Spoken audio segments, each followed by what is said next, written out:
Welcome back to Forza Naples. It's Ian.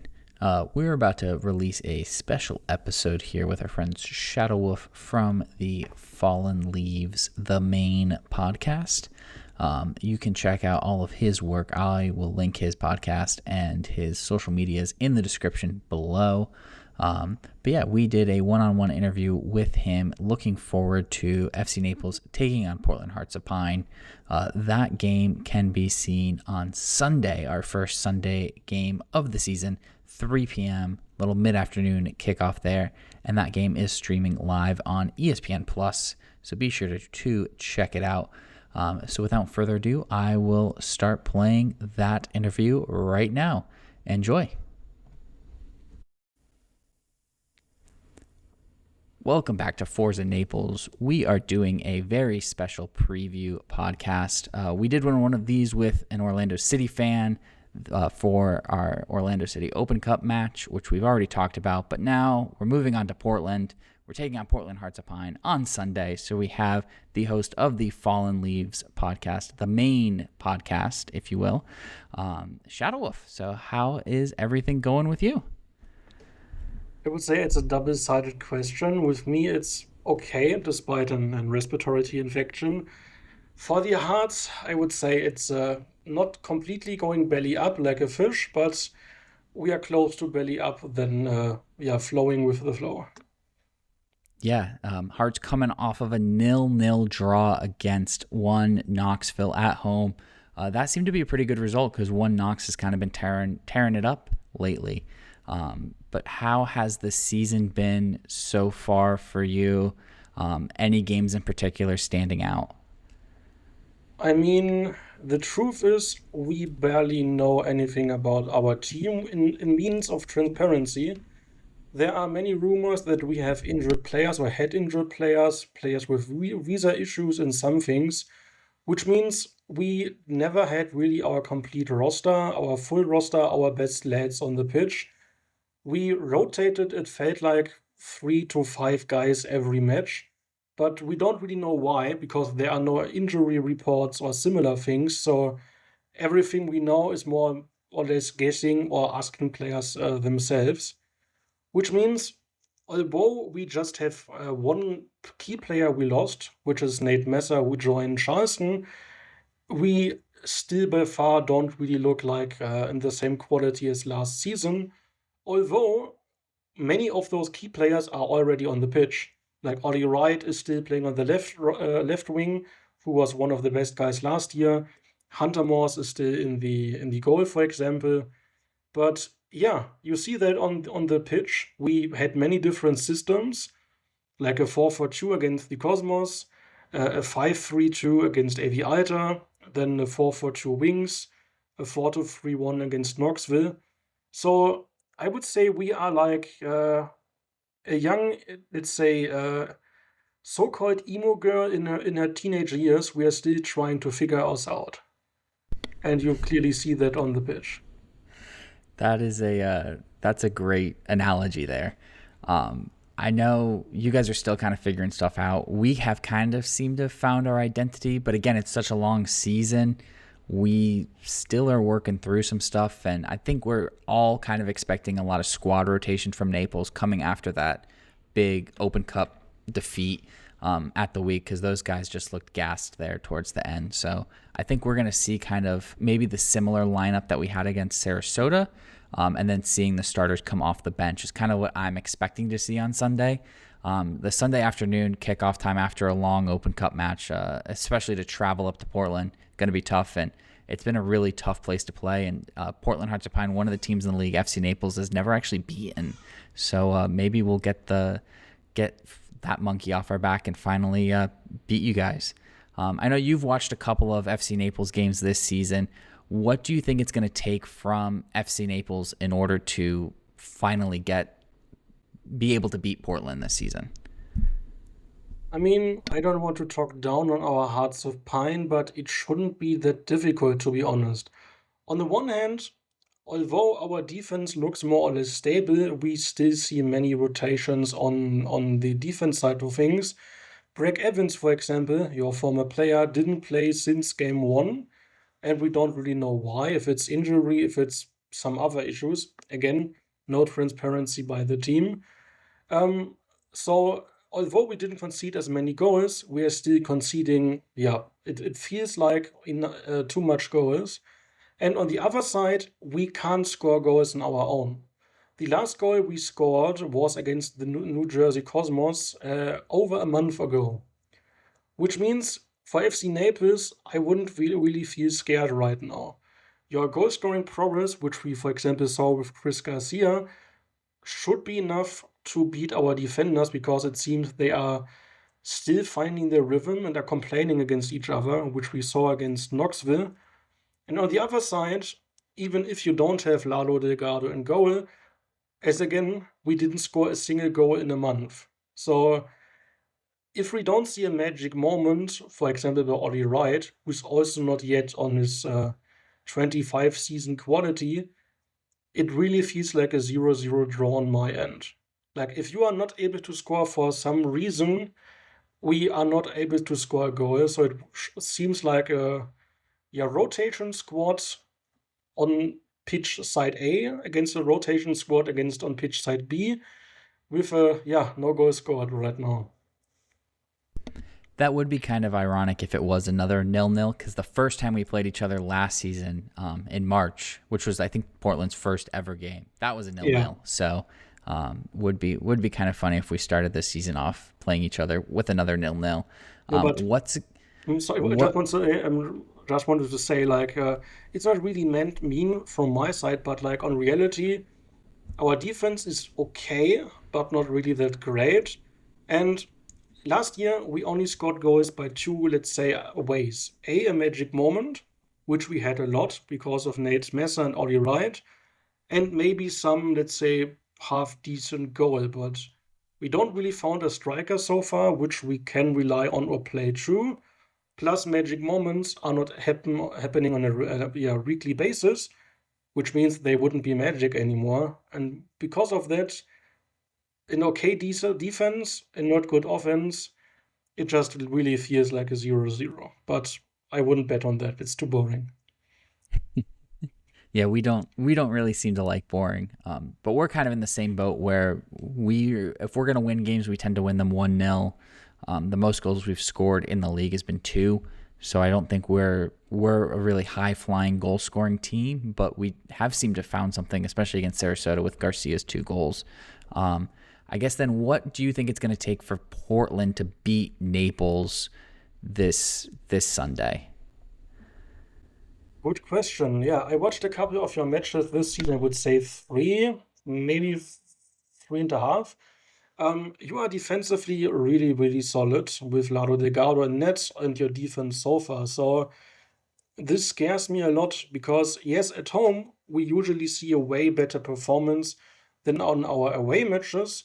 But the best fans in the world doesn't really help you if you don't have the quality or the legs or the, let's say, experience to score right now. And because we really don't know who's in the roster on the match time, because we rotate so much, it's tough to say who we could rely on. So I would say, yeah, the best thing to do would do the simple stuff right. Like, make a good cross for a header, use the few good chances you will have instead of punting the ball wide. Because for some reason, this year we really like to make long passes and try to do something with that. The problem is it doesn't help us. The long passes accuracy of the Hearts of Pine is 30.9%, which means usually, because we are still trying our get the ball to the wingers and then do something with that, it probably would look awkward. So in my eyes, if the Hearts of Pine really want to win something against Naples, do the simple stuff. Don't try to make it fancy or long passes or something over the top. Short passes, use the few good chances you have, maybe even a cross, then we should be able to score somehow. But it's tough to say how exactly because, again, we didn't score a single goal in a calendar month. Yeah, I think that's kind of what Madison did to beat us a couple weeks ago with the 1-0. They took advantage of chances early. They got their goal, and then they just kind of parked the bus. But if you're saying the defense hasn't been great, maybe that won't be the right strategy. I mean, But I decent. think if you play Breck Evans, that solidifies your defense right there. So I don't know why he's not been getting the start like you said, but we love Breck Evans down here. I mean, I would say it's decent. Like, we had a 0-0 draw against AV Alta, we had a 0-0 draw against Knoxville. We just conceded one goal against Sarasota and Vermont, so it's not like we concede many goals, but like we are still conceding them and not are able to score more than that to even that out. So our defense isn't bad, but like still finding each other with rotations every week, with players who don't really have that much of let's say high experience, who came in from random leagues like Bulgaria, for example, or Adam Amour, former Charlotte FC MLS player who was out with injuries and is still finding the rhythm. So it's a decent defense, but with the quality of FC Naples, I'm not sure it's enough to really withstand the pressure. Yeah, we're hoping to send all of your fans home upset. For those that don't know, Portland draws a great crowd. They'll have flares going, they'll have drums going the whole game. It's a really cool historic stadium. Definitely a spot I think we'd love to do an away day at one day. If anything, just for the beer up there. But I'm not going to commit to any more beer challenges, as all of our listeners know. And for those that don't know as well, Portland's only played 4 games. We've played 6 in the league, and then Portland sadly went falling out of the U.S. Open Cup to Vermont Green FC in the first round. So they have not had any additional Open Cup games, where we've played 3 additional Open Cup games. Sorry to bring that Vermont loss up again. I know that one kind of haunts.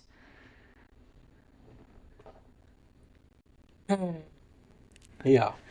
It's the hill I will die on this season. That this was like the worst possible reason to not play our A game. Like last year, we decided to play our B squad against Rhode Island in the USL Cup for some reason, because we had an AV Alta midweek match which we wanted to win.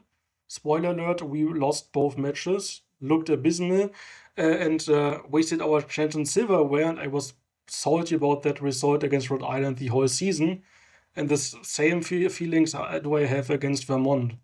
Don't get me wrong, they are still the USL League 2 champions, have many champions who won the NCAA title with Vermont last year.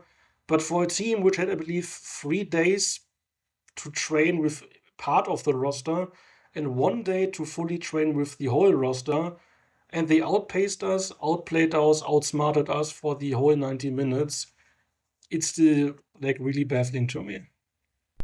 I mean, the Bernie Bow, as they call it, for those that don't know, Senator Bernie Sanders from Vermont, they've nicknamed their stadium the Bernie Bow instead of the Bernabeu. It's a tough place to play, it seems. So Paul and I watched that game. It was a fun game, fun atmosphere. But yeah, the Portland Hearts of Pine kits though are top notch. So if you haven't seen those, wherever you aren't driving and can look at them, please go do and look at them. What are you thinking as far as the score line for this game? What's going to be your prediction for the final score? Because we have more time to rest, we don't have to travel and play at home. I feel more confident than in our weeks before, where we had A, many travels, and B, some of the issues. So I would say, because we played decent against Knoxville and try to have like Masashi Wada revenge match against you, because Masashi was injured against Knoxville, is out for this season. I think the mood in the locker room could be really, really high. So again, if we really do the simple stuff decent, and I hope for that, I would say a 1-0 win for the Hearts of Pine should be the best to expect. If for some reason we more look like on our away matches the last weeks, I'm again at my 0-0 draw at best, more or less a loss for Naples. So I would say, depending on the starting 11 and the gut feeling, the best thing I see is a 1-0 win. But so far, I would more or less think a 0-0 draw to a close loss against Naples. Not to throw shades on my Hearts, but from what I've seen, quality-wise of Naples still being the number one against us, yeah, don't really have much confidence to say, hey, we are beating you 3-1 again like last year. I'm not going that route. I'm not that not strange. Yeah, I think our fans will appreciate the honesty, and all of our listeners. But I'm with you there. I think I'm going to go 2-1. I think Portland will score in the first half just because we've got some tired legs. I think we're going to see some squad rotation. And then, much like against Sarasota, where we'll bring those the Chris Garcias, Kevin O'Connor's maybe off the bench, and they'll step in and find a goal. Or maybe even we'll get a Backstein. I think he'll get the start, but maybe even a Backstein off the bench special. I think that's going to be what we're looking for. Thank you so much for joining us. Can you plug? You want to plug your podcast real quick and all your social medias, because you do put out some great USL League One content that everyone should check out. Yeah, I try to have our player interviews, which are not always easy to get, but I try my best to give you more insight into that. But yeah, my podcast is only on Spotify, so easy to find. On Spotify, just search for Fallen Leaves, the main podcast. Then you should be able to find it. Or I'm on Twitter and Blue Sky under @der Schattenwolf or again Shadow Wolf. And if not, the easiest way, just look on the post of Forza Naples. There's a high chance you find me in the comment section and just can find me this way. And we'll put all those links as well in in the podcast description, so you can find them all there. But yeah, do check him out because there's some great USL League One content. And if you speak German as well, he has a USL show in German, right? Yeah, it's my origin podcast. I would call that, which is over 160 episodes long, but it's more or less about the USL ecosystem as a whole, and not really team centric or one league centric. So I would say if you know the USL show with Kalo or John Morrissey, it's like the German version of that in a smaller scale. We do have, I think, 1% of our audience from Germany, at least last time I checked our Spotify Should, analytics. So should be maybe me. I'm the 1%. it's probably you. But if there's anyone else out there, they can check it out. Thank you so much for joining us. And yeah, looking forward to our match on Sunday. I look forward to that, and yeah. Again, as I said on my Fallen Leaves podcast, thanks for beating Sarasota because we have to play them 3 times this year again, and the one time was enough for me. So thanks for beating them for us. So you mean Lakewood Ranch, right? Yeah, Lakewood Ranch, whatever they are called. Their paint FC logo, I don't know. Yes. Love it. Well, thank you so much again, and we'll see you on Sunday. Perfect.